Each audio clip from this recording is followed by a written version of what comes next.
Thanks to Superhuman for sponsoring this video. For the longest time, my Mac has just been simple. I use the apps that I need, but that's about it.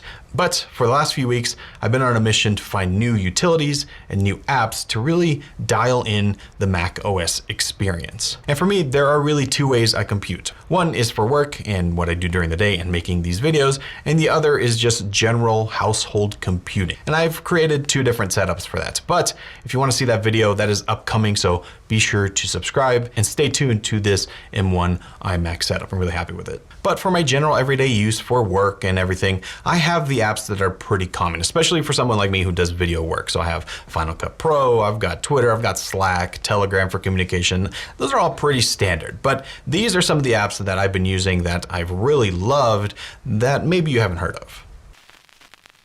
This is a simple productivity tool to just help you stay focused on what you're currently working on. Basically, all it does is whatever window you are currently looking at, the background apps and the desktop and everything behind it will get dimmed a little bit. So you're really focused on the window at hand. I often find myself with tons of windows open, especially like Finder windows, and it gets a little hard to see exactly what I'm paying attention to. So this just helps with that. And you can adjust how dim it gets if you just want it to be really subtle, if you really want it to get dark. You have all that control. A simple tool, but one that I think really helps.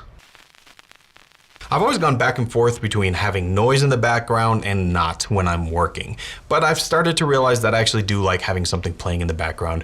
But I get distracted easily when it's something like a podcast or music. So that's where Noisio comes in. And it's a way to customize what your background ambiance is going to be to help you stay focused, or you just want something nice in the background. There's a bunch of different sounds that you can choose from like birds in the park, campfire, a bunch of different ambiances like you're on a farm or you're in the desert or you're even in space, and it just gives you that noise in the background. I know a lot of people don't like to sit in silence, so this kind of helps with that. But what I really like is that you can actually customize them and stack them to get exactly what you want. So say you like the idea of sitting in a cafe, for instance. Well, you can get that noise, but maybe you want it to be raining outside. Well, you can add that on top of it, so you're sitting in a cafe with a bunch of people and you're listening to the rain. You can stack as many as you want, and it really gives you the most control over that ambient noise that I've seen from really anything. There are over 40 different options that you can choose from. I really like this. I think you should give it a try. There are a ton of things that I bet you didn't even know you could do on your Mac, especially when it comes to keyboard shortcuts, and that's where this utility comes in. So if you've ever used the iPad Pro with a keyboard, if you hold the Command key, you'll notice a pop-up appear that shows you all the different keyboard shortcuts that you can access in a particular app. I love this feature on the iPad Pro because there's a lot of different things that you would like to do with the keyboard that you may not know you can do. Well, the same thing applies to the Mac, and this lets you have that feature, but for the Mac. So you just hold the Command key down on your Mac and you will get a pop-up of every keyboard shortcuts for that particular task. This is great for me for apps like Final Cut Pro, Photoshop. There's so many places that keyboard shortcuts really come in handy, and they're just hard to remember because there's so many options. This is a must-have. I think we can all agree that there's a lot that the iPad can learn from the Mac, but the same thing goes the other way around. There's some features on the iPad that I would love to have on the Mac, and one is accomplished with this app. And basically, it just gives you the slide over ability that you would have on the iPad. So on the iPad, when you're multitasking, you can have your split screen and then an app that is on the side that you can kind of toggle in and out. This is that. Now, it's not exactly for an app, it's more for a browser. So it's its own browser in that window, and you can search different things and have it there. It's not the best solution. I do wish I could have it for just regular apps, but this is a good solution. Oftentimes, I'm working on a script or doing some research, and I need to have something static there that I can work on and I always need. So I can just get it out of the way when I don't need it, bring it back in when I do. And because it's just a web browser, you can customize it to be pretty much any website you want. So it really will work with whatever task you need. And that brings us to this video's sponsor, Superhuman. And this is an email client that is focused on efficiency and speed. And the idea is to get you to inbox 0. And for me, that is a goal I've always tried to achieve. My inbox used to look like this, but now with Superhuman, it looks like this.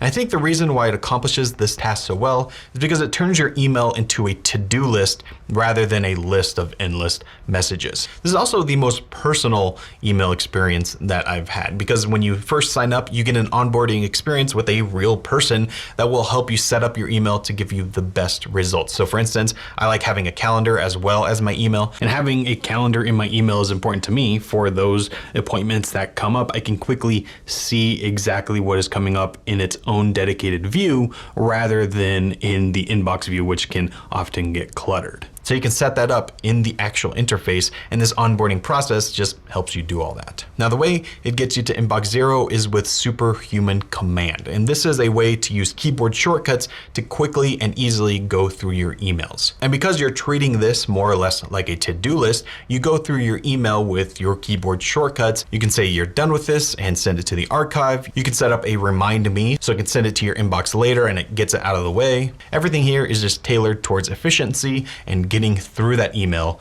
so that you don't have any more to get to. Also, you can get Superhuman on your mobile devices like your iPad and your iPhone. And when you actually need to reply to an email, it looks much more like a messaging application than it does an email app. So no matter where you are, you can have that super fast experience. So if this is something you want to check out and learn more about, go to superhuman.com. I'll leave it all linked down below. It's not every day you get excited about an email app, but this one is cool.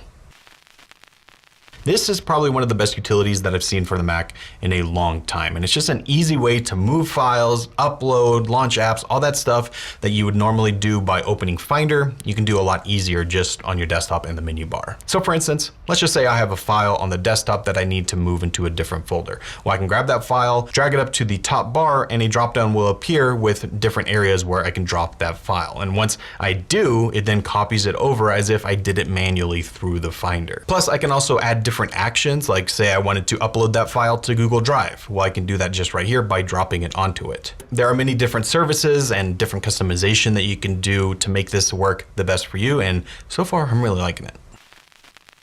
So this, I think, is one of the best apps for monitoring everything that's going on with your Mac. There's a ton of different apps that you can get, like iStats menu, but Sensei, I think, does it the best for one simple reason. It's a nice design. It's all enclosed into one single pane. You don't have any drop downs or separate windows or anything like that. It's all just in one place. And I think the design of it is just the best that I've seen. Now, they actually do offer different versions of this, some that live in the menu bar, so you can have that drop down if you like it, but this is the version that I'm sticking to. But in here, you can see your battery life. If you have a laptop, you can see how much RAM is being utilized and how much you have free. Same with your storage, you can see how much storage is available. Plus, when you're doing things that are load intensive, you can see your CPU usage, your GPU usage, and just monitor everything that's going on. Nothing really new here. Again, just really love the design. But there are also a few utilities that come with it. The one that I only really use is the uninstaller. So if I need to uninstall an app, I can do that here and it actually gets rid of everything instead of just deleting part of the app and leaving some of those system files behind. This isn't an app I open every single day, hardly ever actually, but when I do need to see what's going on with my system, this is the way to go. I really wish Apple will let you do more with the menu bar on the Mac. They have made some changes in the latest versions of macOS, but I just wish I could customize it more. Well, that's where this comes in. And Bartender has been around for a while, and it's still one of the tried and true Mac utilities to give you the most control of your menu bar. So you can do things as simple as just rearranging which icons are where, or you can compress them down into their own sub-menu so they don't look as cluttered. You can adjust the spacing so it's a little bit more condensed, or you can have it farther apart, just depending on how you like it. Plus, you can do things like triggers, so something only pops up when you are doing a particular task, like a time machine backup, for instance. Then it'll pop up in the menu bar instead of just always being there. There's a ton more that this app can do, but it really just lets you control every single aspect of the menu bar and give you that clean look that I think a lot of us want, but still give you all the utility at the same time. Okay, this is an app that most people probably don't need. This is really for those enthusiasts and people like me who do Apple related videos for a living. This is called Mac Tracker, and it has a catalog of every single Apple product ever and all the details about it. I am shocked how detailed this is, but everything you want to know about any Apple product, the info is here, even down to the starting price of the product at the time of its announcement. So for me, this is really helpful when I'm working on scripts for these videos, working on things like that. I can reference and make sure all the info I have is correct because it's all there for me. And this happens more often than you would think when you're scripting these videos. Like maybe you're doing like an iPhone 12 versus 13. You got to remember back to the specs you think you know, but you can just quickly double check it right here. Best part is though, this app is free. So if you just want to check it out because it's a little interesting, which I definitely think it is. There's so many Apple products that I didn't really even know about. You can check this out and get lost in there for a while.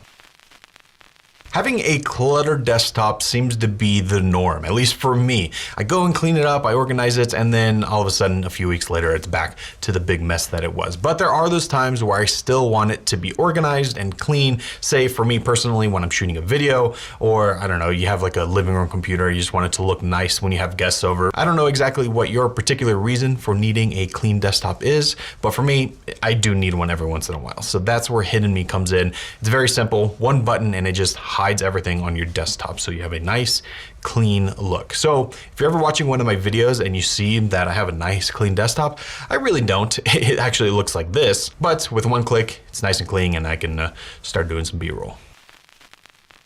I'm constantly on the lookout for ways to get focused on the tasks that I need to get done. But the one that I have always gone back to no matter what I try is Trello. This is what I use to organize all of my videos and all of the projects that I'm working on. Now, the reason I started using it is because this is what we use at work at JFL Network for the John Rettinger channel, the Apple Circle channels. This is what we use to stay organized. And I think I've just gotten used to it, and everything else I've tried doesn't work quite as well. Now, Trello is not new or unique in any way, but I have found it to be really useful. So I can keep sponsorships in check, I can keep the production schedule in check, and I know exactly where I am. It's just a nice visual way to see exactly what I need to get done. So those are the apps that I've been using recently. There's a bunch that I didn't know existed before that I'm using now and absolutely love. Everything is linked down below, so check them out and just get more efficient.